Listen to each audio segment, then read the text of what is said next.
Also, just to let you know, and I want you to spread this in Kansas City. About 2.5 years ago, no, probably 2.5 years ago, I coined the phrase, and you just saw Madden use it, baby goat for Patrick Mahomes. I'm not lying. I have it on tape if the proof is needed to show that.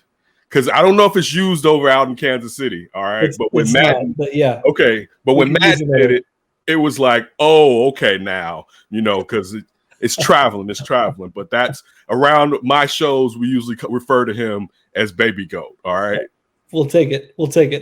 Okay. So listen, I want to ask you this. One of the better players on your team and on your defense, Tyrann Mathieu, what's going on with his deal? I know that Brett Veach said definitely they want to keep him and Mathieu wants to be there, but the money's not there.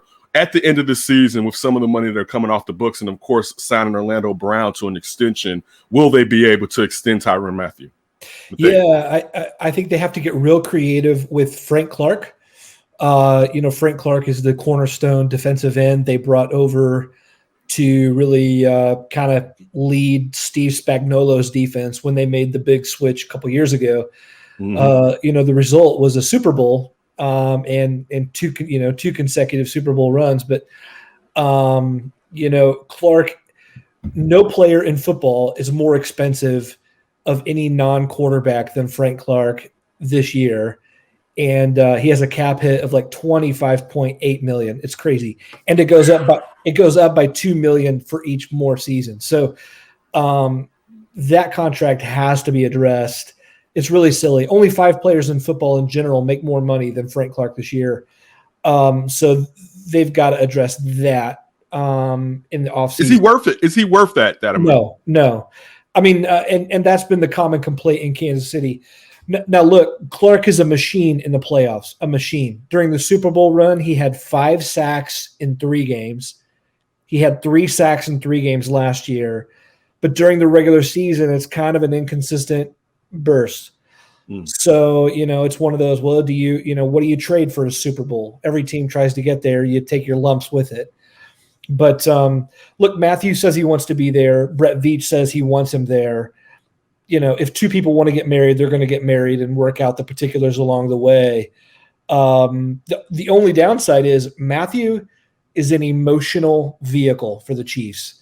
So, he's the kind of guy, I think we both know people like this. It's like when they're in the room and excited and motivated, the whole room is charged. But man, if they're not into it, it affects the whole room.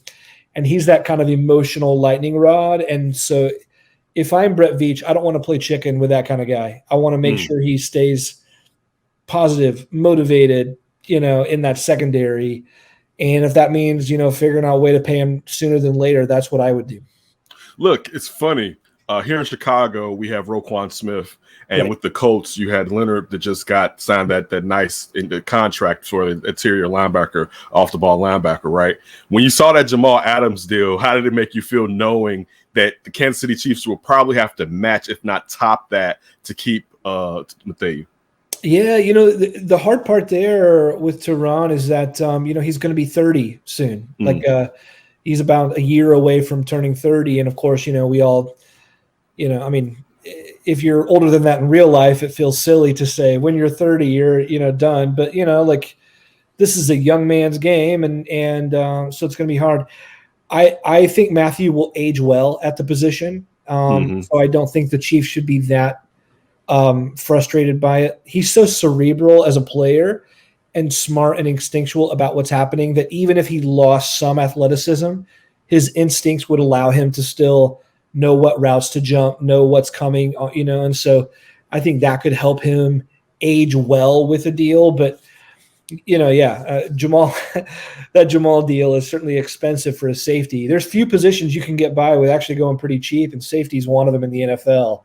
So, it's going to be interesting to watch. Look, while we're on defense, and since, like I said, I have an affinity for the Chiefs organization, who's your favorite Chiefs defensive player of all time? If you ever watch Derek Thomas play the game, 7 sacks in one game, is that right? Is the record? Yeah. And the bend on that man was ridiculous. The speed and the bend, it was crazy. There's been nothing like him at linebacker. I mean, ever. I think he's maybe the best all time line. Yeah, I've never seen anything like it in my lifetime. And then of course he's taken too early, which tends to make us remember someone even more fondly when you can read maybe further production into their career that wasn't really there. Right. I mean, he's on the all-time list for good reason. I'm not trying to say that we're remembering him more fondly than he was, but I think that only adds to the legacy that he was taken earlier than it's not like he fell off and then kind of dangled in the league for a couple of years. He was certainly an amazing force, that's for sure. Look, sticking with the edge, and this one is a down lineman instead of an edge rusher. What about Chris Jones playing the edge now since the team brought in Jared Reed? I know he's doing yoga and Pilates talking about bending to get that bend. I know he's going to be moved around, but what do you expect to get out of him playing the edge? And also with him playing the edge, is this perhaps down the line saying that Frank Clark may not even be there and you're kind of looking to get some of that production out of Chris Jones? Could be. That's a great question. And I think Chiefs fans are waiting the season to see what those results will be and how that will work out. I'll say this, the Chiefs have two guys who have been complaining for years, wanting to do what they're doing right now. And Chris Jones is one of them. Chris Jones has said from the outset, I want to rush from the edge. I want to rush from the edge. But he's so good from the interior as a disruptor that, that's what you go with. And so this year, the Chiefs are finally giving him what they want. And so on that level, Chris Jones now has to follow through. It's like, all right, you've been talking big for years about wanting time on the edge. Now, what are you going to do with it? The other one is Orlando Brown on the other side. He's like, I want to play left tackle. I want to play left tackle. The Chiefs trade for him, bring him in, put him at left tackle. It's like, all right, you've complained that you want to follow in your dad's footsteps, be this franchise left tackle. Now go be what you say you want to be. So that's going to be big for both of these Chiefs linemen on both sides of the ball is, hey, you said you want it. Let's see what you've got. Matt Connor, editor of Arrowhead Addict. Follow him at Matt Connor AA. Listen, I want to stay on Orlando Brown. Look, again, I love me some Patrick Mahomes. All right. Don't get it twisted. I mean, I love me some Patrick Mahomes. All right. And to see what happened at the Super Bowl with that offensive line, it was disrespectful in the streets, to say the least. To see my man having to rush backwards to another state, basically. Yeah. When you're bringing in an Orlando Brown Jr., who primarily played right tackle with the Baltimore Ravens until, of course, he switched it the last year there. But they're a run-heavy offense, and I know he wants to prove that he can be a pass blocker, but what are your expectations as far as him taking that role? Like you just said, you want it now that you got it, and you're not just, covering up for Joe Schmo. And I mean, it's not to say he was covering up for Joe Schmo before for Lamar Jackson, but this is the league basically when you're talking about Patrick Mahomes. What are your expectations of what he can do at that left tackle, especially thinking about the money he's going to get on this extension coming up? Right. You brought up all the same particulars that have us watching very carefully. Can he make the switch? He's always said he wanted to make the switch.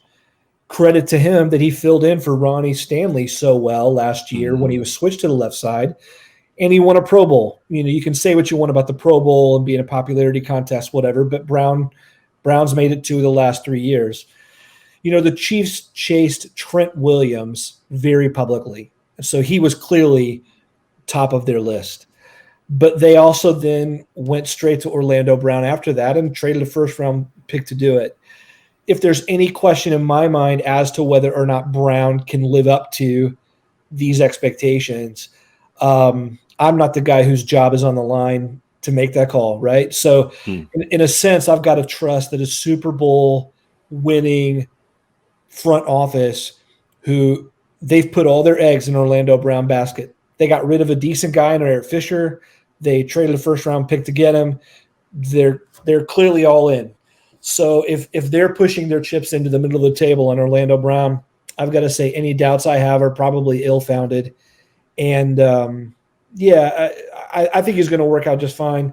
But it will be interesting to see that switch. And Andy Reid is pass heavy, man. So it's going to be it's one side to the other, but he's up for the challenge. He says he loves it. By all accounts, he's doing great. Look, sticking with the offensive line, someone near and dear to us, our Bears fans' hearts, Cal Long went down early. You also have the return of Laurent Duvernay-Tardif with a broken hand. How's that offensive line going to shake out from left tackle to right tackle? Who do you expect to be the starters when everyone is healthy? Yeah, I think even when healthy, you're going to have two veteran studs on the left. You're going to have Orlando Brown. You're going to have Joe Thuney, who was the big free agent splash acquisition there. And then you're going to have three rookies. You're going to have Creed Humphrey in the middle. He was their second-round draft pick out of Oklahoma. Creed's blocked for the best young quarterbacks in football, coming out of Oklahoma, last 3 years. And he didn't allow a sack the last 2 seasons at Oklahoma. So you got a great new guy in the middle.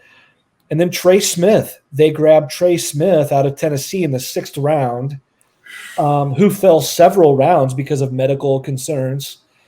Trey coming out of college, he came with medical reports of he'd had some blood clot issues in his lungs in years past in Tennessee. So he was always this 1st or 2nd round grade. And a lot of teams, because they couldn't get clear medical pictures in the pre-draft season because of COVID and all that stuff, it was hard to get up close. And unless you're going to sign off on a guy, and clear his medical. So the Chiefs took that chance in the 6th round. And I'm telling you now, the guy's a total mauler. He's better than any other rookie along the line, and he's a 6th rounder. Chris Jones came out yesterday. He's like, hey, Trey Smith is a total stud. And so he's going to be a bruiser. Whether Kyle Long was healthy or not, whether Duvernay-Tardif was healthy or not, doesn't matter. Trey Smith locked that job down from the first part of training camp and looks the part. And then at right tackle, you have Lucas Niang. And he was a rookie they took in the 3rd round last year, and he opted out. So he's back to fight for Mitchell Schwartz's old spot on the right-hand side, and I think the rookie wins out. So I think it's going to be veteran, and then 3 rooks in week 1 against Myles Garrett and the Browns. It's going to be something to watch, that's for sure.